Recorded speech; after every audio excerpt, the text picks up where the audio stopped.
Here we go. I am somebody. I am somebody. I may be poor. But I am somebody. I may be young. But I am somebody. I may be on welfare. But I am.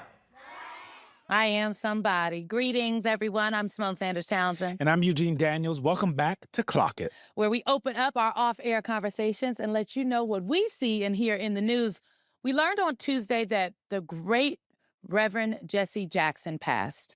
Take a listen to the great Reverend Al Sharpton on Morning Joe earlier that morning talking about him. Jesse Jackson helped change American politics. He changed civil rights. He kept Dr. King's dream going, and we have to keep his going. He really understood culture and the attention economy before anyone was using that term, which I think is kind of the most interesting one of the most interesting aspects of him. He was this insurgent young person. Even when he was in the civil rights movement, he was like 10, 12, 14 years younger than everybody else. And he had a different way of thinking about it. And he kind of changed the way that they were doing in the civil rights movement. You know, I mean, I think that's so right, Eugene. To be very clear, I came up as a young Black woman political strategist, and the women that paved the way for me were a group of women known as the Colored Girls. The Colored Girls, they worked for Reverend Jesse Jackson, many of them.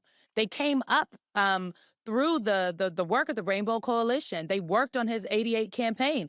When Jesse Jackson, he garnered a substantial number of delegates in that campaign. And because he won so many states and garnered so many delegates, he could make a lot of decisions and affect the process. And the Democratic National Committee's process that we know about today, that sometimes folks disagree with, right? People got some issues with, whatever. Jesse Jackson is the reason the proportional representation happens. Jesse Jackson is the reason people know the names of Leah Daughtry and Mignon Moore and Donna Brazile, right? Without Jesse Jackson, there would be no Barack Obama, there would be no Kamala Harris. There definitely wouldn't be no little Simone Sanders Townsend. There wouldn't be Eugene Daniels either, because when you saw that video of him telling little Black kids, everybody, but specifically little Black kids, that you are somebody, that's the first time that many Black kids around the country were told that, because what they were actually told was the opposite of that. When he said, even if I'm on welfare, I am somebody, they were told the opposite of that over and over and over again. I think his legacy expands and spans past politics, past culture, past spirituality, right? He was also one of the first people to take being like a reverend, right? Being someone who like understood theology, a preacher, and understood the civil rights movement, and then try to move that into presidential politics, right? We haven't actually seen that again. Raphael Warnock may be running. He's in Georgia. He might be the closest that we have to that happening. Pastor of Ebenezer Baptist Church, the church that MLK pastored at and attended. Like that is all the legacy of Jesse Jackson. And so when obviously Reverend Jackson has been sick for a while. I'm about to come out this chair, right? About to come out this chair. Do we got insurance? Okay, no. Do we have insurance? No, this is a new podcast. We do not. All right. So we are not insured just yet. When I heard about his passing, obviously Reverend Jackson had been sick for a while. He was at the last Democratic National Convention. I saw him there. I remember my first time meeting Reverend Jackson in Chicago at Rainbow Push Coalition headquarters. I've gone to the Saturday meetings. When I worked for Joe Biden, heck, when I worked for Bernie Sanders, we all went to that meeting that Reverend Jackson had. They had a conference. And he has always had his finger on the pulse of what is going on. If Maxine Waters was in my ear right now, she'd be like, y'all better give Reverend Jackson his due. Maxine Waters, Congresswoman out of California, has always been very clear that Jesse Jackson has not gotten the flowers that he deserves to have. He's an icon. Yes. And now he's an ancestor. Yes. Another really interesting thing is he showed the country, and showed Democrats specifically, that you could be a populist, you can care about racism, you can care about LGBTQ plus rights, right? You can create a coalition, and you can still talk about kitchen table issues. And I think nowadays, so many politicians in the Democratic Party are like, oh Lord, do we have to pick one? Jesse Jackson showed you do not have to pick one. You can have them all, right? You can have all of those things at the same time. And young people. And young people. And you can dress regular. You don't have to put on a persona. Reverend Jackson didn't put on a persona every day. He walked into the room as himself, and he encouraged a generation of not just operatives, but young people, activists, organizers, business people. People in the media. People in the media to do that as well. And so I mean, I think we'll be talking about his legacy for a very, very long time. Yeah. We are going to get into a lot of things on this podcast today, including talking about President Barack Obama's first appearance since that racist AI video Trump posted, what's going on at the Olympics, and celebrities ducking politics. Yes, also, we're going to be joined by one of the best voices in sports, and I would also argue politics journalism. She knows what she's doing. Jemele Hill. She is taking time from her new podcast, Flagrant and Funny, to talk about NBA All-Star Weekend, Trump, one of her former coworkers who's also teasing his own presidential run. That's a deep tease. Well, let's get into it, okay? Welcome to Clock It. Okay, Eugene, I want to talk about your favorite topic, the Olympics. Now, I like the Olympics in the summer. That's my favorite part of the Olympics. I'm very proud of all of these folks who are in the Olympics representing our country right now, to be very clear about that. But they make fun of me because I'm not watching a lot of it. Yes, Eugene has very clear mixed emotions about the Olympics. They're not mixed, they're very clear. Okay, well, I am a patriotic American, okay? Yes. And we have been watching. I've been watching the skeleton. This is where they do that the one skeleton terrifies skiers me. where you put your head down like and get that. this go. I was like, I could do that. That could be me. No, you cannot. We are not letting you do that. Absolutely not. Reverse bobsled is what I'm calling it. No. Okay, you probably saw that a skier said at a news conference. I'm sure you're not necessarily watching everything, but you're getting all the things. Yes. So a skier said at a news conference, actually, that he had mixed emotions about representing the United States right now. And the president of the United States, who did not come out and congratulate the Olympians, the Americans who are participating in the Olympics, which they usually do, right? And I would argue neither did former President George W. Bush, neither did, frankly, one of my former bosses, former President Biden, but President Obama did. So Trump didn't weigh in on the Americans going to the Olympics to represent our country until one of them was asked on the world stage about what is happening in our country. And the president called this skier a real loser. That's a quote, okay? You probably also saw that he sent his VP, shout out to J.D. Vance, to the opening ceremonies. I actually think few people saw an interview with J.D. Vance that he gave to NBC after he left, which was really just his own spin on Shut Up and Dribble. Take a listen. Yes, you're going to have some Olympic athletes who pop off about politics. I feel like that happens every Olympics.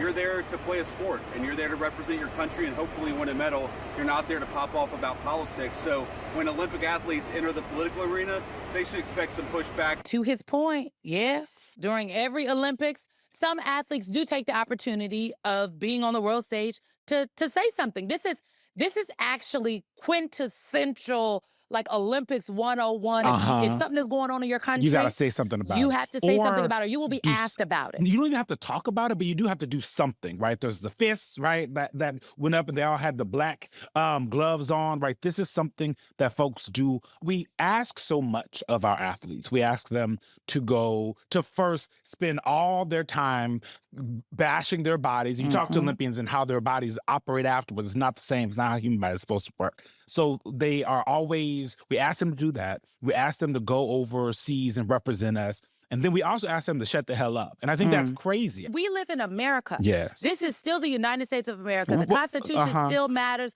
The First Amendment is still very present. And that's what you heard from some of the Olympic athletes that said that very thing. I'm really proud to represent the United States. The U.S. has given my family and I so much opportunity, but I also think that we are allowed to voice our opinions on what's going on, and I think that we need to lead with love and compassion. There's been a lot of discussion about whether or not politics and sports should mix. Obviously, we hear it in our own conversation. We see it on social media. But the fact is that they do. They always they do. Politics and sports are intertwined. And you know what? We heard some of the Olympic officials weigh in on this. Take a listen to this, guys. The athletes back in 2020, 2021 came up with saying we should not allow any messaging on the field of play, on the podium, and in the Olympic Village. But they wanted other space, the mix zone, talking to the press conferences. As soon as you come off the field of play, that's there. He can do that. It's just the field of play. And as I said, it's because we had so many athletes come to us to say, how, if you open that up, how do you keep me safe? How do you stop me from being used by others to send a message that I don't agree with? That's why these rules are in place. It's to ensure safety of everybody. That is the IOC chief, Christy Coventry. She's responding to this helmet. So there was a Ukrainian. First of all, shout out to the Ukrainians being at the Olympics. Exactly. Their country has literally been under siege in a war since like 2022. It's been a very long time. A very long And it's getting war. worse and worse. The people have endured, yet they are at the Olympics in Milan at the Winter Games representing. Well, one of the athletes had a helmet that some people thought was a political message. And the athlete was very clear. While the games are going on, he doesn't want people to forget about the plight of the people in his country. Right. Because of their sacrifice, we are able to be here today. We were able to be in Olympics as a Ukrainian team, and I'm really thankful for that. Honestly, if I'm not Ukrainian, but I support the cause, and I think it's very important that folks do not forget that the people of Ukraine are being trampled on, attempting to be trampled on and snuffed out by the Russians, and their resilience, not for anything else, but their resilience is the reason why they are still standing and fighting to this day, and that matters. And what it shows you that these athletes are participating, and other countries have had this too, right? When there's been wars in their country, they still send athletes to represent them in the Olympic Games, wherever they might be. It shows you how much people understand about culture mattering to everything. Because if it didn't matter, right? If the sports didn't matter, if people weren't going to be watching and thinking something differently about the conflict that's happening in said country, then they wouldn't send them, right? But they are sending those folks as a representation of, we are not gone, we are still here, don't forget about us, right? And I think there are a lot of people who in our daily lives, especially, when eggs are high and beef is up, how much? Beef is up 15%. She talks about this a lot. 15%. Y'all ain't been to the grocery store. Giant, Whole Foods. All of them. The Kroger, beef is up. And so when that is the case, it's hard to remember all these foreign conflicts and how interconnected they all are. And this is the great thing about the Olympics, whether it's in the winter or the summer, is that it reminds us all how interconnected we are on the planet and how interconnected culture and politics are to each other. People who have issues with it, they don't understand athletes, because if I'm going to do all that, I'm going to be able to say whatever I want. Come on, clock that, clock that. Somebody else who's putting their huge platform to some good use is our girl Cardi B. Come on, Okay. Cardi. I've always loved Cardi B. Now, she went straight from Bad Bunny's Casita at the Super Bowl. Yes, to kick Cardi off. B, rapper extraordinaire. If you do not know who Cardi B is, just give her a little Google, child. I assume if you're listening to this podcast, you do know who Cardi B is. Well, but maybe they don't. Hope. Right? Maybe it's an introduction. Maybe they are new to Cardi B, okay? They might be new to Cardi. Interesting. She has now kicked off a 3-month arena tour coming from the Casita at the Bad Bunny Bowl. Right, listen to this. Listen to what she said at her concert. If ICE come in here, we're going to jump their asses. Bitch, I got some bear mace in the back. They ain't taking my fans, bitch. Let's go. And then there was also another celeb who spoke out, but we, like a lot of other people, totally missed it. Maybe because he said something on the red carpet where things can be missed, okay? I can't believe we missed this. Kirk Franklin was actually interviewed by Baller Alert, and this is what he had to say. On what the church should be doing in regards to this climate. I think that we should be intentional about being very vocal about that. First of all, Jesus' mom and daddy were immigrants. So, but we need to be very. Mary and Joseph. You better. So we just need to be very careful to not be arrogant and prideful, and I think that we need to get in the streets and to be able to save and love as many people as we can. And when I say save, I'm not talking about just their souls, I'm talking about their lives. We need to be feeding people, taking care of people, looking out for people. From Cardi to Kirk Franklin. I never thought I'd put them in the same sentence. However, since we're here, you know what the interesting thing for both of them, right? Like Cardi B, because she's a female rapper, and we are a terrible country that pits women against each other when they are doing the similar job. So Cardi B and Nicki Minaj have been pitted against each other this entire time. Entire career, so but I think the Cardi gang has won out. I think so, because she's on tour. I mean, the other one is not. The other one's on tour with Turning Point USA. Yes, but that's not a tour. Correct. So Nicki Minaj has taken this rightward turn, right? And despite what Donald Trump has wanted, he has not been able to make conservatism, right-wing MAGA-nism, a part of the actual mainstream culture. And so what you see in Cardi B is the exact opposite of that. The exact opposite of Nicki Minaj going up and hanging out with Donald Trump. You actually see someone who is representing what the majority of Americans across the spectrum politically are feeling: concerns about ICE, worried about ICE, scared about the tactics of ICE in this country. I think that's interesting. Kirk Franklin. Now, I will say this.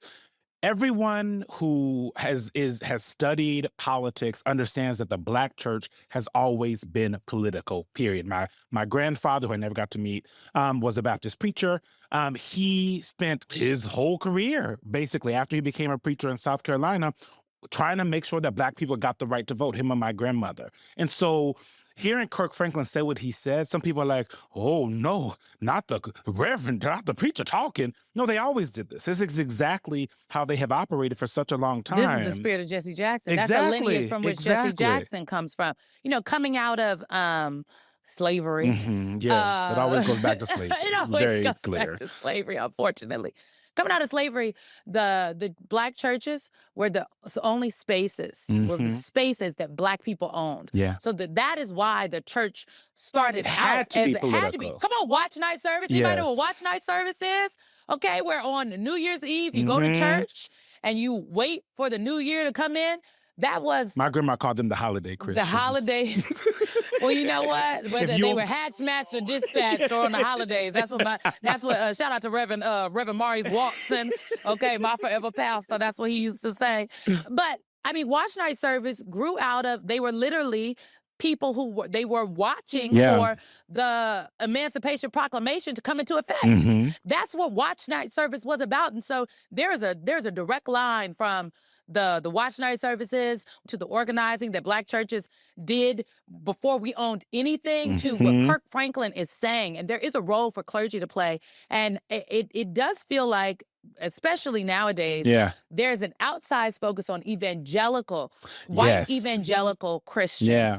But there is a strong contingent. I mean, the head of the largest NAACP branch in the country is a reverend, Reverend Wendell, in Detroit, child, okay? But I don't think we talk enough about the role that the Black church has played and frankly should be playing now. Because, I mean, if you read the Bible, as you know, not that Trump Bible. Everybody, no, the real one from the man. In the Bible, it is very clear that we're supposed to be taking care of our neighbors. It is very clear that Jesus, who was around here, he wasn't hanging out. Baptist, don't get me start passing the plate. Jesus was not hanging out. Jesus was hanging out with the prostitutes and the robbers. Okay, and men in dresses. Okay, so let's be very clear. The people that Jesus was hanging out with. To be clear, everybody wore a dress. Okay, but then. Let me have my moment. All right, I'll give it to you. And when he talked about the folks who would inherit the kingdom of heaven, the first folks would be the poor. They would be the downtrodden because the rich people weren't doing what they were supposed to be doing on earth. And so, like, whether or not you believe in religion or not, at the end of the day, it operates within our society. And when you watch the way that people bastardize and use it in our culture, that becomes a problem. Now, there are a lot of other celebs, mainly Hollywood types with lots of checks that are coming their way who are ducking political talk. Before we go to them, did you know, well, first of all, newsflash folks out there, the government is partially shut down right now. Okay, so if you are going to the airport, you might want to get there early. Why? Because DHS, the Department of Homeland Security, has been only partially funded. It is partially shut down over ICE. So the fact that Cardi B is speaking up about this, TSA, FEMA, the Coast Guard, the stuff y'all like in the government. Come on now. You need TSA. Y'all like TSA. And I think it's a shame that the TSA workers are continuously caught in the crosshairs here because we do need them. Hug a TSA worker next time you go to the airport. Ask them first. But, well, yes, consent is very important here. Yes, But Cardi B got into a little back and forth with the Department of Homeland Security on the site formerly known as Twitter. And then when the government shutdown came, the partial government shutdown, okay, for DHS, she tweeted it down. Again, letting them know. How about that? Yeah. So I did not have Cardi B, ICE, and DHS on my bingo card, but here we are. No, but we want Cardi on the show. So yes, Cardi, come on the show. Come talk politics. We've called you. We'll come to you. We'll come to you. We'll go wherever you want. But the people that aren't being like Cardi B and they're saying quiet, or more importantly, dodging it real hard, they have all these explanations, excuses, One could some argue, may yep. say, I will argue, as to why they have nothing to say about our politics. And to be clear, I believe, and I think you believe too, saying nothing is also a political choice. Silence is a choice. Take a Yes. listen. I was wondering if you guys consider your art political, and if so, how can movies these days help fight the rise of fascism in Europe and America? Well, I think we live in a strangely algorithmic and divided world right now. And so as artists, I'm always interested in doing things that are apolitical, because we're all, as humans, wanting to connect in some way. That's why we experience things together. The headlines coming out of this were insane. Terrible. One of the headlines from Deadline, Sunny dancer actor Neil Patrick Harris laid a star to avoid political talk at Berlin Film Festival. Neil Patrick Harris has a husband. Mhm. And which frankly, a political act happened so that Mhm. Neil Patrick Harris could have a husband. Mhm. I'm an ally, okay, clock Okay, that. yes. But I just, She is. She really is. She loves the gays.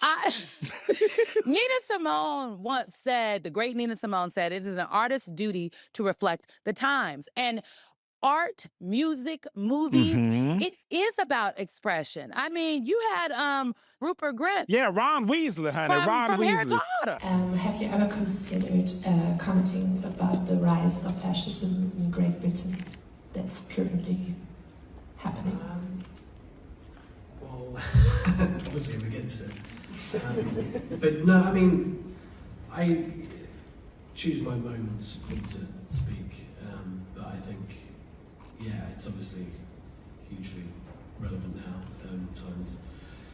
But yeah, I think, yeah, you'll hear from me. Ron Weasley did say, well, obviously I'm against it. He said, I'm not pro-fascism. He Just at so we're least clear. got I don't it have right. much to say, but I know I don't like fascism. I also think the You'll Hear It From Me was interesting. You know what that told me, Simone? Is that some of these folks are so scared of being canceled, maybe, that they're like, you'll hear from me after I talk to my PR people, we will send out a statement on Instagram, right? Like, I think But that's is an what... indictment of the PR people, because Yeah, as you a should be former, prepared. as a former comms person, in this political climate, and if you have an American movie, any kind of movie with any kind of Americans anywhere in it, Mhm. maybe not even Americans, the Brits, child, Yes. everybody, you should be prepared for your client to be asked about the Epstein files.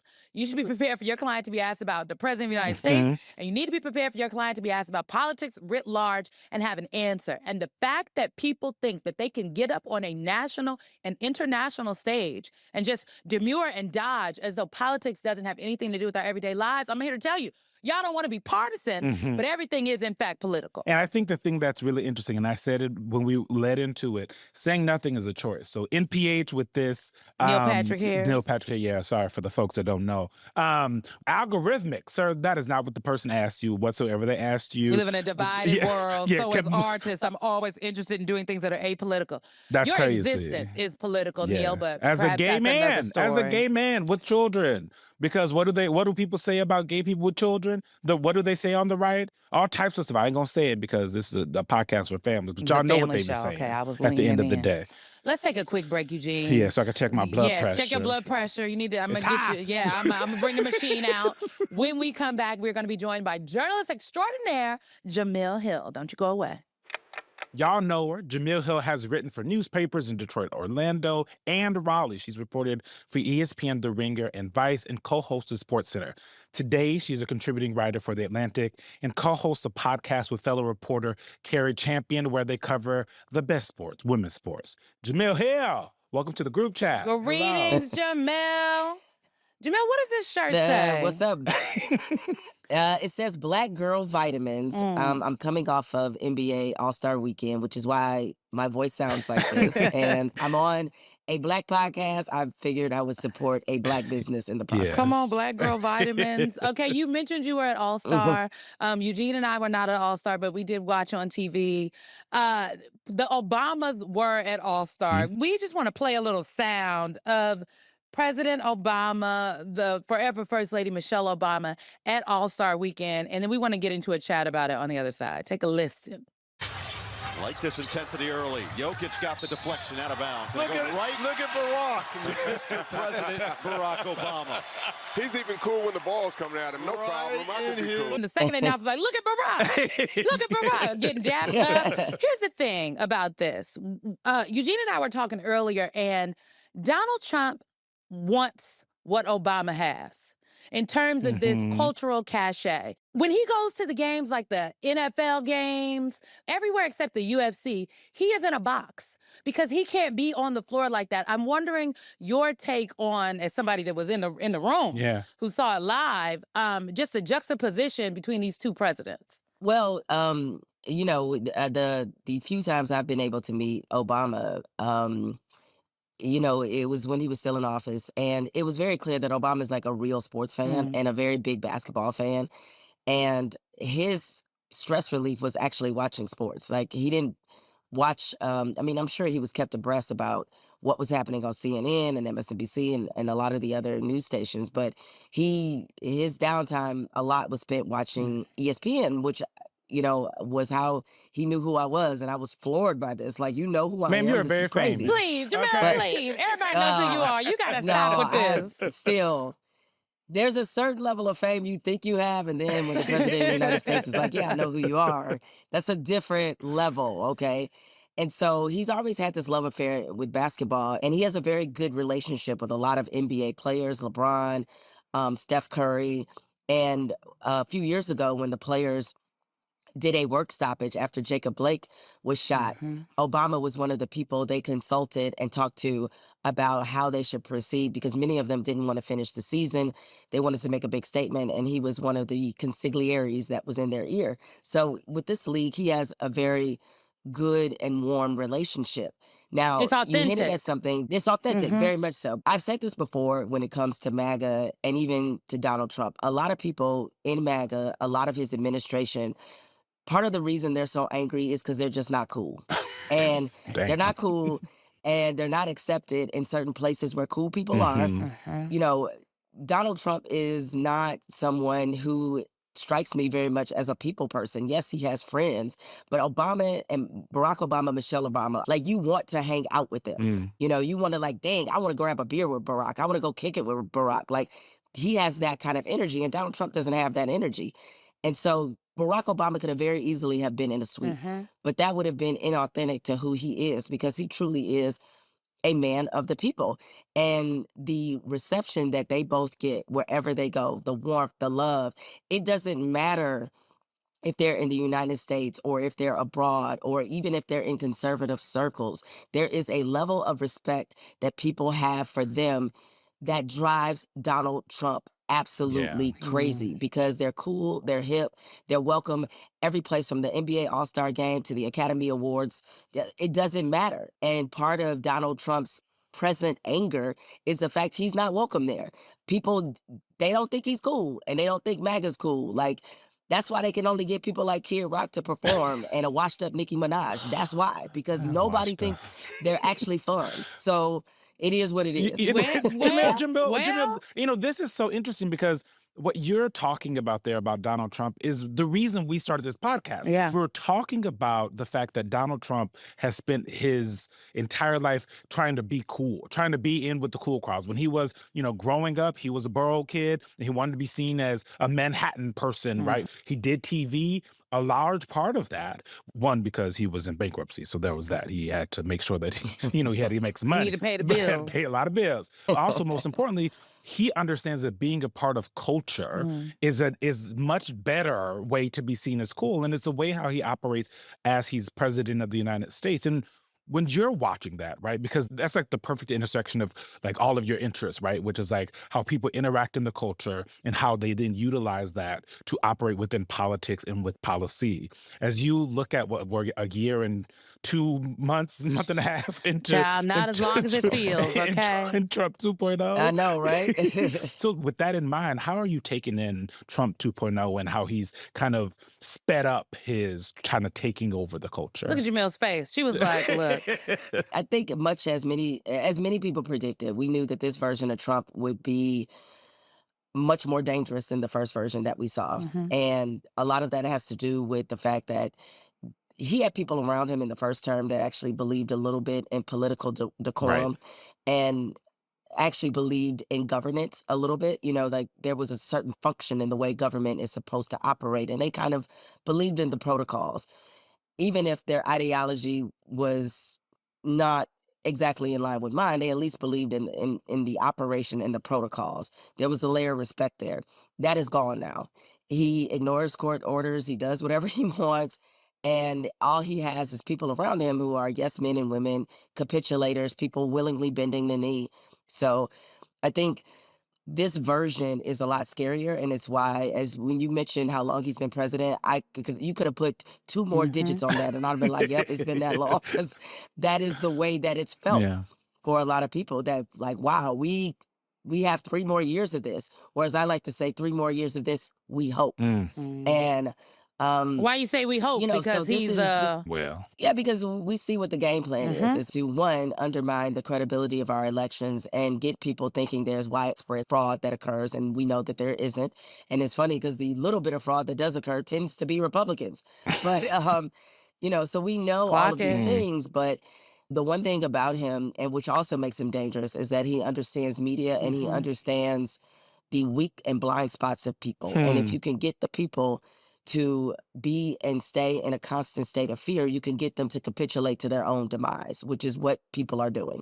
Is that, yes, on the face of it, it sounds really benign to say, well, everybody should have their ID when they vote. You know, you have to have your ID to buy liquor, and you have to have your ID to board a plane. So what's so different about this?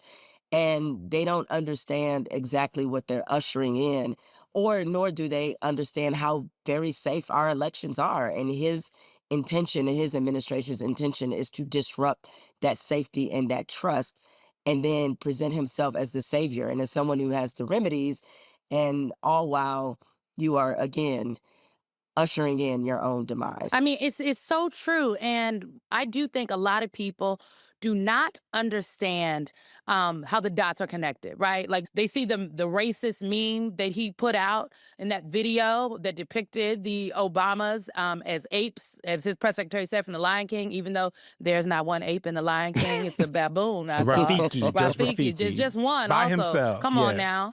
But I think that there's an intentionality to make it to dumb it down, for lack of a better term, to make it feel benign, to make it feel that anybody that is raising an alarm about the voter suppression bill that is the SAVE Act, as you just referenced, they're being ridiculous and unreasonable. We're being the normal ones. And if people are not vigilant, if they don't connect the dots, they will fall into that. It's a diabolical strategy, and actually it's a very intelligent one. If it weren't, it would be, I mean, it's really masterful if it wasn't so diabolical. But it's true. It's just, I think the intention, and I think Steve Bannon has talked about this, is that their intention was to flood the zone. So right now, people are feeling very overwhelmed by the news because it's not every day. It's like literally every 15 minutes we are getting hit with something. Who Like, you oh my, telling? I got a show at 7 It p.m. is. and it's stressful. Yes, and it's just like, hey, dog, can you just give us a break for once? You know what I'm saying? It's like, I wake up this morning, like a lot of people, very saddened about the passing of Reverend Jesse Jackson. One of the first things I see is Donald Trump's tribute, I guess you could call it, where he made sure to make it all about himself and naturally take a cheap shot at Obama. And so that is the world that we're living in. And my fear is that we've normalized all the things that you've talked about. And if people have this sort of naive idea that we're just going to go back to what it used to be, though I would contend going back to what it used to be also isn't an option. We need to be beyond even that. But if people think that this is just going to go away once Donald Trump is no longer president, I think they're really fooling themselves. And you mentioned the Olympic athletes. When you go in before the world stage and all these international reporters, all they want to ask you about is what's up with ICE, or what's up with your president, or what's happening in America. And that's embarrassing. You know, and it's like, you know, it's like if you go to the club and one of your homegirls or one of your homeboys is the real drunk one, and then next time you go out, they're like, "Hey, yo, what's up with your girl? Like, why she always she with y'all, faded?" is You she know what with I'm y'all saying? today? It's like, no, we left her ass at home. Right. It's like you have to answer for the behavior of other people is an unfair position to put them in. But nevertheless, these athletes have been quite courageous in speaking out about how they don't feel very comfortable representing the United States, even though they love their country and they're trying to show what it really is supposed to represent. And what they get for that is Donald Trump attacking them. And it's just unfortunate that we have reached this point. And I know all of us are looking for where's the bottom. Well, there is no bottom. Yeah. And I hate to be the pessimist. If we're thinking there's going to be one magical event that reverses all this or people come to their senses, it's not happening. This is the world permanently that we have to navigate. One of the things that is like bouncing in my head as you're talking about these Olympic athletes and athletes in general, right, is that, as James Baldwin said, like, I love my country so much, I will then criticize her when I want to, right? And I think when you talk about these athletes, the athletes are always the best of the best, right? And not just the best in their sports, they're the best we have to offer to the world, right? They are young people who are from around the country, who've honed their craft, their entire They have spent their lives. whole lives focused singularly almost on this one thing and this one moment, right? Whether they're talking about the Winter or the Summer Olympics. So when you, as an expert on kind of like athletes as ambassadors to the rest of the world about who we are as a country, what our culture is like, what our politics is like, how do you suggest that they maneuver through this, right? Because if they speak out, they might get a target on their back. If they don't speak out, everybody gonna be on the internet being like, well, where the hell were you when people were shooting folks, when It's ICE just was shooting like people in the street? Yeah, it's a difficult position to be in. But to be honest, as somebody who travels abroad pretty frequently, and for my birthday, I spent a month in Africa. So I'm going around to Cape Town and Zanzibar, Mauritius, Ethiopia, all different places. Always asked about Trump. And it's like, okay. And I think granted, they're on a much bigger stage than I am, but it's sort of when people ask me abroad about what the hell is going on in America and how did this happen, I'm just like, hey, dog, I don't know what to tell You're you. like, I didn't do it. I did my part. It I wasn't voted how I me. voted. It I can't wasn't me. speak for the rest of them. That's like what they was doing, And so for the athletes that are in this conundrum of like whether to speak out, or even any celebrities, because you'll get a bunch of people that say nobody cares what a celebrity thinks, nobody cares what an athlete thinks. Well, that's not necessarily Yeah, true, because every time they talk, we have everyone talks seen- about it. So Literally. they do care. Like Literally. Everybody I talks mean, about it. LeBron got a Yes. question during the All-Star game about Israel, and Yeah, about Israel. people didn't like his answer. From Channel 14 in Israel, for all the Israeli fans, what message would you like to send? I mean, if I have fans over there, I've never been there. If I have fans over there, then I hope you have been following my career. I hope I inspire people over there to not only want to be great in sports, but I want you to be better in general in life. So hopefully someday I can make it over there. Like I said, I've never been over there, but I've heard nothing but great things, and I appreciate the question. There were some people that were critical about what he said, and others that said he didn't say enough. There were some people that said, well, maybe this is the point. You should shut up and dribble. My only complaint is that the media often, and I'm going to just relegate this to the American media. Yeah. Whenever there's a problem or a social justice issue that pops up, they go running to the black athletes and ask them, what do you think about it? As if white people don't live here too. And my thing is, especially when it comes to discussing, say, Trump or MAGA or any of these, or ICE or whatever, you have a number of athletes who have made it clear that they support Donald Trump. Why don't you go ask them why they still do?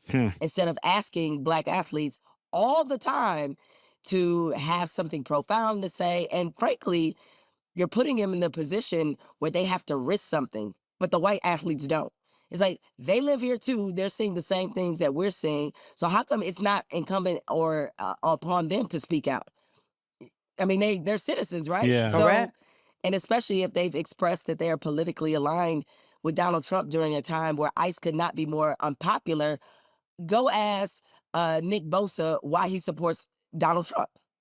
Go ask him. Go ask Dana White that. Yeah. Go ask these UFC fighters that. The UFC Ask all of fighters that them. want to be on the White Instead House of- lawn, they Correct. have to answer for their association. But no one's going to make Ask them to defend their And, position. and this is the thing, Jamila, is I want you to answer your question. It has always been in the DNA of Black people in this country to push the country forward. And I think that like that pressure gets put on you from a little kid, right? Like you think about when you're sitting at home talking to your family members, they're not talking to you about, random stuff. They talk it is heavy, right? They talked about how to interact with the police and how you should expect the police to interact with you. They talk to you about our civil rights leaders and the legacy they leave, and then saying essentially at the end of the day, all of us have a duty to then pick up the mantle after they become ancestors or they start to move on, right? And so these athletes have that pressure on them. It might be unfair, right? Like I think it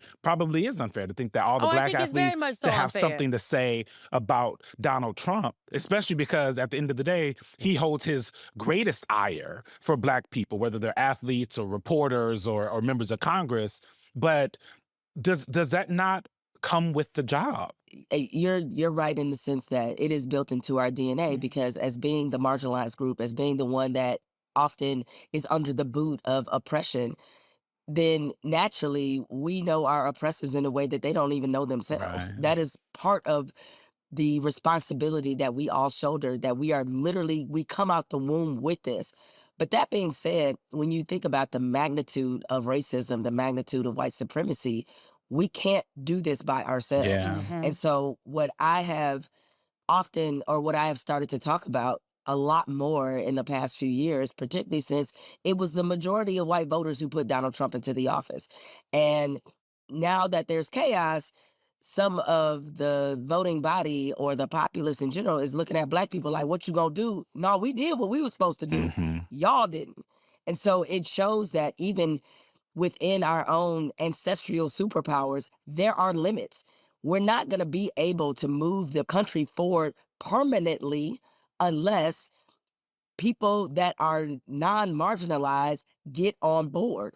Unless they are in lockstep, we're not going to be able to do it. And that doesn't, I don't say that to be pessimistic. I say that to be realistic, is that we have carried this thing as far as we can carry it. If we don't get any help, then we're just going to kind of stay in this perpetual cycle of 3 steps forward, 4 steps back, 2 steps forward, 3 steps back. Like it's going to always be that inertia.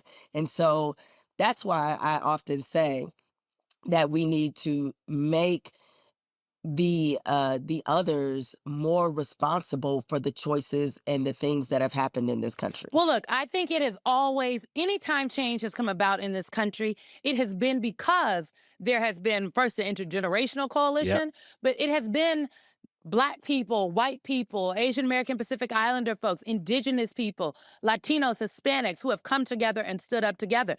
We talk about the civil rights movement. There were Jewish Americans who went down into the South who stood with Black people and died. Yeah. And those kinds of things turn the tide. And I think that when I think about Renee Good and Alex Preddy, 2 people who have lost their lives, white Americans in broad daylight, okay, when they are killing white women 20 minutes from downtown and a white man who's a gun owner, okay, I think that some other people who haven't been perked up and clocked in are now like, okay, well, what can we do? We gotta go, but I gotta know what you think about Stephen A. Smith talking about he running for president. You know what? Let's play the Stephen A. Smith let's sound. play the Stephen because A. you Smith gotta sound. You make gotta sure the hear people what hear he the sound. said. Could you run for president? It's possible. Would you run as a Democrat? Yeah, because I couldn't see myself running as a member of the GOP. I will make a decision in early 2027, but I am not ruling it out. What do you think about this? Okay, so the deep breath. Here's the thing. One of the unfortunate remnants or trickle-down effects from the Donald Trump presidency is that it's convinced a lot of people that they have a shot. All right. And would I vote for Stephen A. Smith? No, I would not. Because I frankly don't think, I think he's out of his depth. And I don't think we need this idea of inexperience being touted as a good characteristic when it comes to running the presidency. I don't think is good. I think we need to move away from this idea of celebrity and people from television coming on and being in the White House. That being said, Stephen A. is going to check a lot of boxes. And if I'm the Democrats and I see this bubbling, I put an end to this right now. Stephen A. is on TV 5 days a week. Yes, and people know Maybe him. even more days a week. People know him. There And are people know voters who him. feel there are They- people out there in the country that'll Exactly. say, you know what? I like what Stephen A. has to say. I mean, that's the thing Correct. about this democracy. The voters get to choose Right. at the end of the day. And he understands messaging. Mm-hmm. He could keep it simple. He also, with his ability, he's a showman. Like, he understands how to present on TV. He understands showmanship. He can certainly debate. So he checks a lot of the boxes that theoretically would make a candidacy successful. And this is how I know that he's planning to really do this. He was asked, was he worried about racism playing a role in his potential pursuit of a presidential run? And he said, No. I know it exists. I know that you can't escape it, but I do not believe it is as prevalent as some on the left would like us to believe. I do believe a vast majority of Americans judge you on the content of your individual character rather than the color of your skin. and then he went on to say, like, I think people in this country, they care more about the economy than they do about race, and that's not Sounded going to very be an issue. Obama-esque, Even though, child, and I only say that as like, didn't it clarify. though? Right? Didn't it though? And I Right? was like, now we just saw Obama wore a tan suit and almost broke the brains of people. Okay, and so we know that is not true. Yes. I mean, the big reason why we even are dealing with Donald Trump is because of bigotry and white supremacy. Right. So that answer alone let me know, he gonna do Yo, this. he talking like a 'cause he gave politician. exactly. He talking is just like a tapped into politician. to those politician talking points. Exactly. Even if you're a mild sort of, even if you're like a centrist Democrat and like on the conservative end, you hear his messaging of like more police, worried about the economy. Like, these are all very simple populist messages that will resonate. So again, if I'm the Democrats, given his level of celebrity, his access to media, the fact that he knows media and understands how to manipulate media, you nip this in the bud right now and don't I would even just let know it get the started. only way to nip it in the bud is to send some people that Stephen A. Smith will listen to encourage him not to pursue this. Maybe that's And- Jamil, and 'cause may- I don't maybe know. I don't think that's Yeah. gonna work. I'm gonna be and I 100% agree with honest, you. Simone. I don't think that's gonna And work. I agree with you. So I Yeah, think it's not people gonna should work. gird their loins. Come 2027, because that's when people really Yep. start announcing their candidacy. We're going to see a range of people, from your Gavin Newsoms potentially to your Stephen A. Smiths. And this is why the voters got to upskill themselves. People need to be tapped in and paying attention, because the former strategist in me is like, ooh, baby, don't do it. We could go all day on this We one. could. And I also just want to remind all black people that want to run for president, as Jay-Z said, I'm not black, I'm OJ. Well, Okay, Well. because you are black, and they are going to make it very clear that you know that, whether you're running in the Democratic primary or the Republican primary. Jamil Hill, thank you so much for coming to the group chat. you We are great. appreciate We it. love you. It's good to All see right. you. Good to see you too. Thank you, guys. Absolutely. Appreciate We're you. going to take a break, and on the other side of that, we're going to start a little side chat. So y'all stay tuned. Welcome to the portion of the show we call the side chat. Correct. Okay, where it's just us girls. Now, Eugene, you were texting me this week. Just tell the people. So I am on the site formerly known as Twitter, and Okay. I'm looking, and I see a clip that scares the hell out of me. Let's play that sound, and then I'll tell y'all why I was scared and what I texted Miss Simone. If you tell the model it's going to be shut off, for example, it has extreme reactions. So it will, we've published research saying it could blackmail the engineer that's going to shut it off if given the opportunity to do so, etc. Ready to kill someone, wasn't it? It I'm not sure if is- it was Claude or someone else. But, Yeah. yeah. Yes. Okay, that was a session from On the Road to Artificial General Intelligence and the implications for all societies with Anthropic AI. The implications are terrifying. Anthropic is the company that owns Claude, that makes Claude. And that was an answer on a panel at the Sydney Dialogue in 2025. And this is the UK policy chief at Anthropic. I don't know why this came back around. Shout but out to Daisy. This woman said that it was ready to kill someone. It, being the AI, in order to make sure it wasn't deleted. I just think that we should be much more concerned than we are about AI. And I see you on Facebook using the AI to give you a little graphic, a little cartoon. That's real cute till it has your face. My and your mother face does is doing that. something else. You tell her to stop. But AI is everywhere. Okay, so first let me just say, No. yes, the AI did threaten to kill someone. I love you, Siri. Eugene said that Don't kill me, he Siri. every time he asks Siri for something, he tells Siri thank you because he doesn't want Siri to he wants the AI machines to know that Correct. he is respectful When and they polite. take over and they lock us all up, I just want to be in the highfalutin lockup. Shout out to every millennial that saw Smart House as a child. Okay, I was telling my stepson about it the other day. I said, "You need to see Smart He House." does need to see it. Okay, Disney, bring it back. Can we have a word with the former Bob Iger? I guess he's not in charge anymore. No. Okay, but the thing about what Anthropic is talking about and AI, first of all, I understand if people have concerns. What Daisy McGregor, the UK policy chief at Anthropic, was talking about was a simulation that they did before they put this recent version of in 2025 out. They run it through these simulations and these testing grounds. And in the testing, they found that the AI was ready to protect itself by all means, even blackmail people. And so they fixed it. Or kill. So they say they fixed it. But I do think it is a note that the people in charge of the AI, the companies creating it, are scared, but their commitment to ensuring safety matters. So I do think the AI companies need to be a little regulated. I think the people that have been in the AI companies and working on AI who have left and said, y'all not scared enough, are the people I'm listening to because I'm terrified. Well, this one over here is not as you need scared to learn as how to this use it. I Okay, you need to know. be using All I Claude, do is AI, Siri. All I do is Gemini. Siri. You need to familiarize yourself. No, I don't know none of them people. I know my little British man Siri. I changed him. You could change your Siri voice. My Siri sound like a black man. And that's British. Oh, a black British man? Yeah, a little My bit of Siri is a black Idris. woman. See, there we go. Change it- Representation matters. Exactly. Change it to who you want to talk to. There is a whole thing with with AI about the data centers and how they are encroaching on it's like the new environmental racism, if you will, because they're putting them in black and brown and low income communities, and these communities are fighting back because they're taking a lot of power, they're taking a lot of water supply, like it's crazy. So every time you telling your Chat GPT or your Siri thank you, somebody's data center is computing it out, and it's problematic. And every time you ask it to look up something that you can look up yourself, you're doing the same thing. It's a problem. Use it. If you don't use it wisely. Oh, Eugene. Well, this has been another lovely group chat conversation. We made it to week 2.